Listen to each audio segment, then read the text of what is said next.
Goeiemôre almal. Dit is vandag Vrydag 5 Desember en dit is ons laaste dag waar ons die tema behandel van vrede. Advent is nie net 'n maklike of ligte voorbereidingstyd voor Kersfees nie. Dit is ook 'n tyd om die donker wildernisverhale van die Bybel weer voor die oë te bring. In die wildernis, tussen trauma, verlies en onsekerheid, word God se beloftes gehoor. Die geboorte van Jesus kom binne 'n onrustige en gebroke wêreld.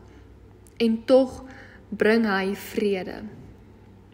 Nou as ons praat oor vrede, is dit nie net iets wat ons passief ontvang nie, maar ook iets wat ons maak en bring. God roep ons op om, soos Johannes, om rigtingwysers of padbouers van vrede te wees. In Johannes 20 vers 21 sê Jesus, vrede vir julle, soos die Vader my gestuur het, stuur ek julle ook.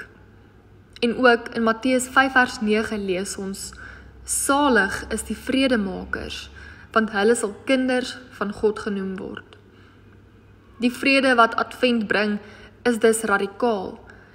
Nie net vrede onder mense nie, maar vrede in God en met God.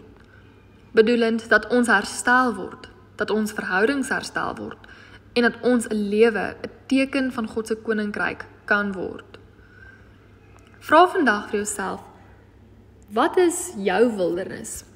In jou eie lewe, in jou gemeente, of in jou land, waar jy vrede nodig het?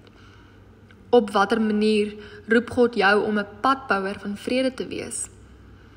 Hoe kan hierdie adventtyd jou help om nie net te wag op Jesus se koms nie, maar om aktief vrede te leef en uit te dra in jou wêreld? Kom ons bid saam. Ons Here God, help ons asseblief om vredemakers te wees en te word. Here, maak ons oë oop vir die mense om ons, die plekke waar ons gaan, en waar ook al ons gaan in hierdie land, dat ons daar waar ons is, en daar waar ons gaan, U vrede sal uitleef. Here, en dit beteken ons wil lief wees vir die mense en die plekke waar ons gaan. Here, ons weet die wêreld is nie altyd maklik nie, en ons gaan ook partykeer deur wildernis oomblikke, plekke van seer kry en pyn en swaar kry. Maar dankie dat ons kan weet, U is die God van vrede.